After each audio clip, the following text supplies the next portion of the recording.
Hi, welcome back to the Radical Podcast. I'm Ryan McKenna, and we're back talking about radical ideas that can change how we work with the world, how the world works with us, and how we see each other, just about everything we do.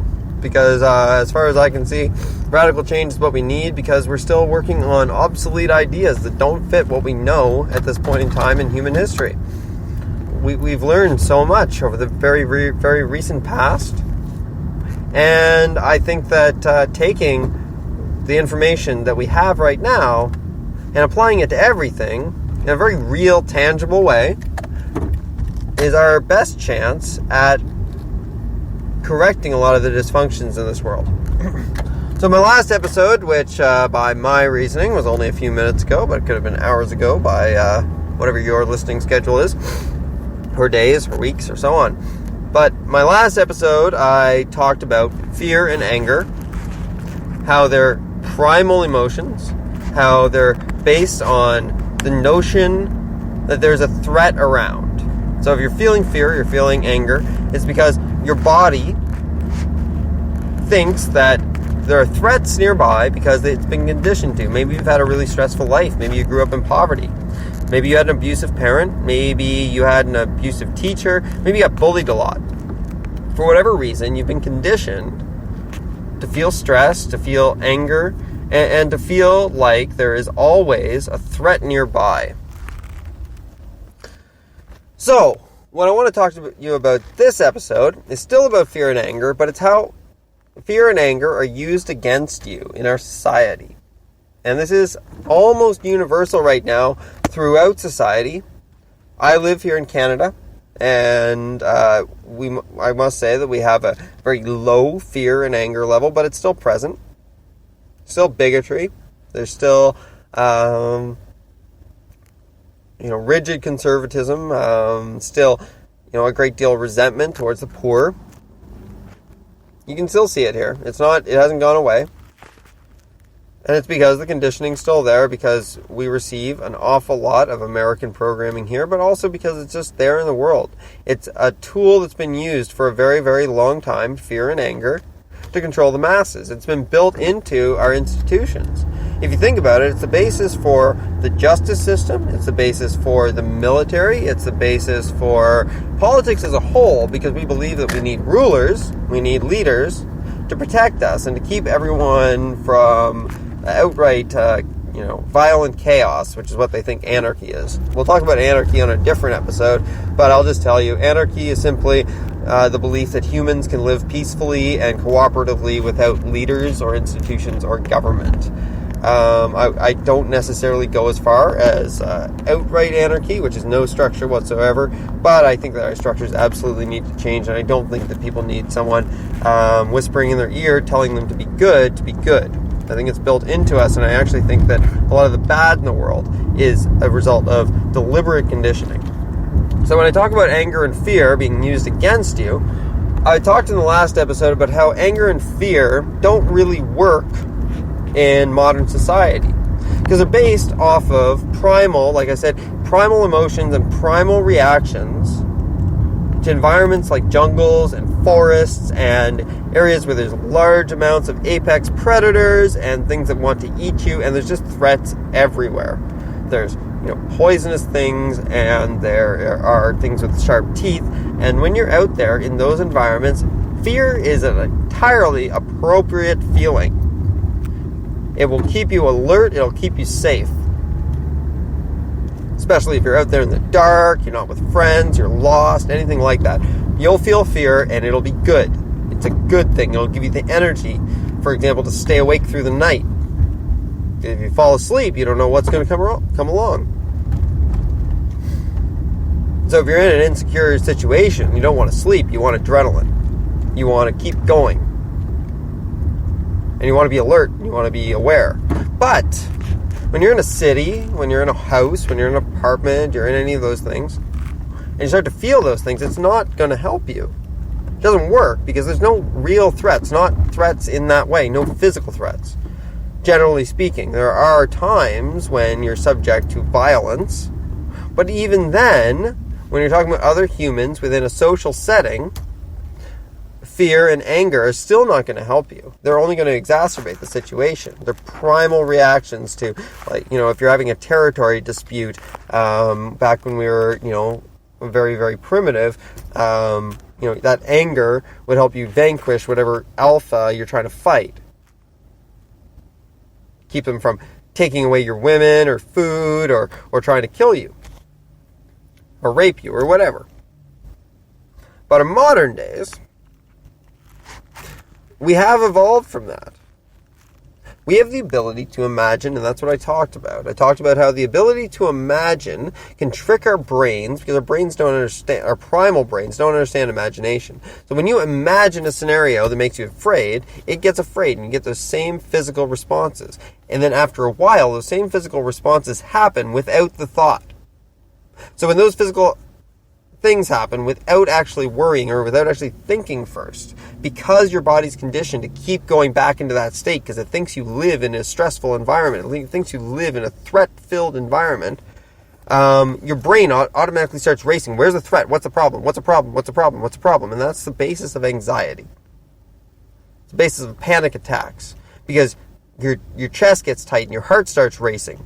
Why? Because it's getting ready to do something. You're getting ready to fight or run away. But there's nothing to fight and there's nothing to run away. So that energy has nowhere to go. It has nothing to do. And it keeps looking in your mind. So it'll find the first thing that corresponds with fear, the first thing that corresponds with anger, and it'll latch onto it. Maybe it was that thing that your partner did 4 years ago. Made you angry. Well, at that moment, it's the only thing your brain can find at short notice that counts as a threat.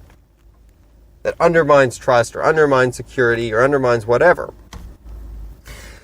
So, how are we manipulated by this? Well, it's fairly obvious, isn't it? Look at the media, look at the politicians, look at religion, look at all of our institutions and see that they survive on fear. Churches survive on the fear of going to hell. Some religions survive on the fear that your religion will be taken from you, or you'll be corrupted and you won't make it to heaven. So fear of other cultures.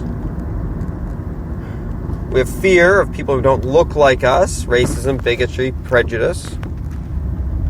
And that is reinforced in ways that are very, very subtle. And we have anger towards those that we blame for killing people or for raping people or for sexually harassing people. Look at the anger towards Bill Cosby, for example. Look at the anger, the vitriol, the visceral reaction to a man who has not actually been convicted yet. Yes, I understand. He probably did it.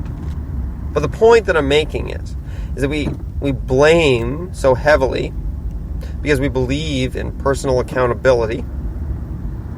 But we're taught that personal accountability because the people in charge don't want us thinking collectively.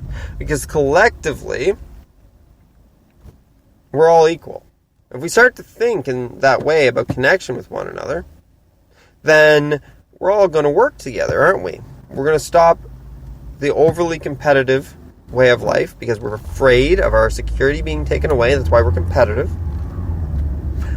We're going to stop being so angry with one another because we can see why people do things the way they do, what they're afraid of, what they're angry about. We can start to see it from their perspective if we start to think in a more connected way, in a more calm way, in a more sensible way. So they don't want us to think like that. That's why if you turn on Fox News, everything's fear. That's why if you open the newspaper, everything's fear. There's a serial killer on the loose. When's this disease coming? When's this disease going to hit your city? I saw an article about that on Global News. When's the Zika virus going to make its way to your city? Well, first of all, the Zika virus has a very, very, very low contagion rate, and it only gets spread by mosquitoes. Specific mosquitoes, I might add. There are only a few places. So that's hysteria, that's fear. And they're using it because they know so long as you are fearful. See, When you're in a primal state of fear, it's because you're feeling insecurity. You don't feel that the environment that you're in is secure. Maybe that translates to your relationship. Maybe that translates to your job. Maybe that translates to whatever. But for whatever reason, you have a feeling of insecurity in your environment. And it might be a very secure environment, but like I said, your brain tricks you through repetition. If you're fearful about money, if you're fearful about your relationship, if you're fearful about these things, the more you do it, the more it's going to imprint on your body, and you're going to experience those feelings without the thoughts first, because it thinks it's supposed to be in that state all the time. So, as a result, fearfulness makes us consume. Because if you feel that your environment is insecure, that you're not secure in it, that there's threats around, what do you do to make yourself feel more secure? Well, what makes you feel secure in the wild? Food, shelter. But we've managed to create attachments.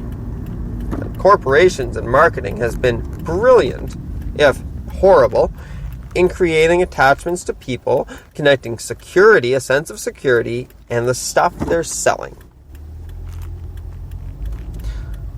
So that means is, when we feel scared, we buy things.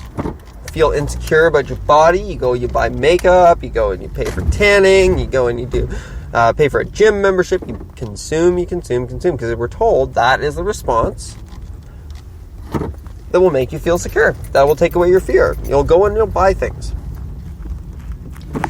A sense of security means you don't need anything. You're okay as you are, and they don't want that. If everyone starts thinking that they're okay, there's no threats around, they're not going to lose their house, they're not going to lose their apartment, they're not going to lose their car, why are they going to work harder? They're not going to try to buy more. They're not going to scramble to make rent because they know they're okay. Everything's okay.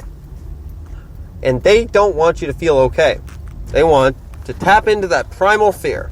Donald Trump knows this very, very, very well. Everything he says is intended to provoke fear. Fear of someone taking your job, fear of someone coming and raping you, fear of someone coming and beheading you. It's all about fear. And fear is how every war is marketed. Anger is how every war is marketed. They're all based on primal fears because, once again, war is money. It all comes back to greed at the end. Why we do the things that we do. Years and years and years and years and years ago, when we saw kings and feudal lords and things like that, they'd, of course, tell their followers, if this other king comes in, he's going to make you all slaves and your women will get raped. All your food will be taken. Your children will be left out to starve. But I'll take care of you. I will make sure you get enough. So stand by me and protect my land, protect my kingdom, and I'll make sure that you're all okay. I will take care of your security. But if I'm gone, then there's nothing you can do. Of course, it's all a big lie, because if they're gone, anyone could take their place. The people could decide they don't need a king if he gets killed. But they don't play it off like that. Or the mafia. The mafia has used protection schemes for years. Now, of course, the people they're protecting themselves, people against, are themselves, usually. But at the same time, they'll say, if another gang moves in here, we won't be able to protect you, so you better back us.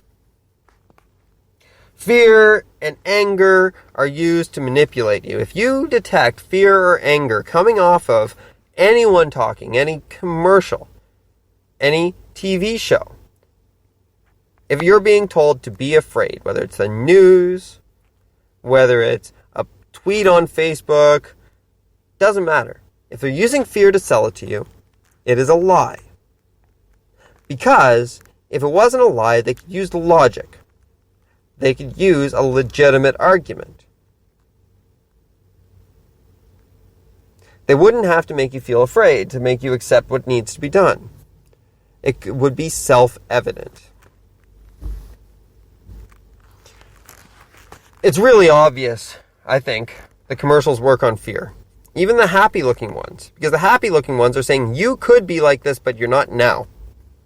You're not secure now, but if you had a product, you would be. You would be frolicking in a field because you bought the antihistamines we're selling. You'd be out with your friends instead of sitting home alone because you have a car or because you have a membership to this club or because you bought the right clothes. You'd have a boyfriend because you bought the right makeup and you got your hair done. It's all lies. You don't need any of it. Ladies, you don't need makeup. You don't need your hair done. I promise you. I promise you. It's just an idea. It's an idea that's been sold by fear. You don't need to shave your legs. That was an idea. The whole shaving of the legs, that comes from something like the 1920s or 1930s when Gillette wasn't selling enough razor blades to men. Well, they had maxed out their market. See, everyone bought Gillette razor blades. No one was left to buy them. Except for 50% of the population. So, in one of the magazines of the time, they had a photo shoot done. All these women in bathing suits or various other sort of, revealing for the time pieces of clothing with shaved arms, underarms, shaved legs. Of course, the pubic hair wasn't visible at the time, but as soon as it was visible to people, as soon as the bathing suits got skimpier, oh, there goes the pubic hair. Why? Because it's part of the market. Your underarms, your legs, that's, as far as they're concerned, they were an untapped part of the market. So what they had to do was they had to make women feel insecure about their legs, the hair on their arms and legs, despite the fact that no man up to that point had ever considered anything different. The only women previously who shaved any of their areas were prostitutes because the hair tended to get crabs and lice and things like that. It was just a hygienic thing. And a marketing thing for themselves, of course, because nobody wants to see all that stuff on what they're about to pay for. But in today's world, we know that these are shams. That it's just insecurity being sold. False security to fix false insecurity. They want to make you feel insecure. They want to make you feel fearful so they can do what they want to do to make money. If we all felt secure, then we wouldn't endorse war. There would be no part of the population that thought that war was necessary if you all felt safe. So they make you feel unsafe, despite the fact that terrorism has killed a smaller part of the North American population than anything else that kills people. Car accidents kill more people probably per month in North America than terrorism kills in a year. Drinking and driving, talking on your cell phone beyond the car, that is a threat. But we don't perceive phones and cars as threats because we didn't evolve with them. They're new. So we haven't associated them as threats. Until your car gets hit by a driver on their phone. And then you start to see that it's a real threat. But you see, we've got it all confused. We don't see the threats for what they are, and we don't see the security that we already have. So we believe that we are insecure and that we need other people to protect us. We need stuff to make us feel better. And that's how we're controlled. Through fear and anger. So if someone's using those techniques to sell something to you, don't buy it. This is going to be a small plug for Bernie Sanders here because he's never, ever used that fear. Ever. He's used anger. He's used anger correctly. He's channeled it. He's used his anger to fuel his passion and to try to fix the problems. That's what we all have to do. Learn from that. Bernie takes his anger and turns it into love. That's what we can do. That's what anyone can do, and that's what he's showing all of us. That you can be angry and do it out of love. You can take that anger and use it for love, for the love of everyone, for the love of the planet, for interconnectedness. To make things better, we can be angry. As long as we use it properly, as long as we see that anger and fear are tools to be used. They're not things that we do, they're things that happen to us, and we can take the information from them, we can take the energy from them, and use it functionally, or we can allow it to continue our dysfunction. So, I'm going to leave it there for today because this has actually been a two-parter. If you didn't hear the previous episode, I go much deeper into the basics of fear, where it comes from, why we get conditioned that way. That one's a 45-minute episode. This one's just coming up on 25. But if you're interested, go back and listen to that. But I really just want you to remember, if someone's trying to make you scared, then they don't have anything good to sell you. If they had something good to sell you, they could sell it to you on a positive note. Right? They don't need to make you feel afraid of not having it. They just need to tell you what it does and how it'll help you. They don't need to invent a problem. They don't need to invent a threat. They don't need to make you feel crappy about yourself. And if they're doing that, if they're making you feel crappy at anything you watch that's trying to sell you something, if at the end of it you feel like you're less without it, they're tricking you. It's an illusion. Well, second podcast of the day. Maybe I'll do another one on my drive home. We'll see. But in any case, stay tuned for the next episode. Topic still to be determined. Keep talking about radical ideas. Keep coming back to this show. But I want all of you, anyone who's listening to me right now, to create your own content. Create your own podcast. Create your own vlog. Create your own blog. Create your own memes on Twitter or Facebook. And go out and talk to your friends and family next time you're having a dinner with them or next time you're at a party. Don't just chit-chat about work and the weather and all the blah day-to-day, stuff that nobody's really interested in. Talk about something cool. Say, hey, have you guys heard that basic income might happen? Or how can we make that happen? Or have you guys heard anything about direct democracy or Bernie Sanders? Or what do you think about this Trump thing? Anything that's going on that matters, that has the potential to radically change our world, that brings up important notions and important topics, and get people talking about those. Because so long as we all have our heads in the sand, so long as we're only talking about the basic and the superficial, nothing's going to change. We're not going to accomplish anything because we're working against ourselves. We're not working with what is. We're working with illusions, working with, pablum for the masses. We're not working with what is. We're working within a fantasy world. We got to break those illusions down. That's all for today. Radically yours. I'm Ryan McKenna.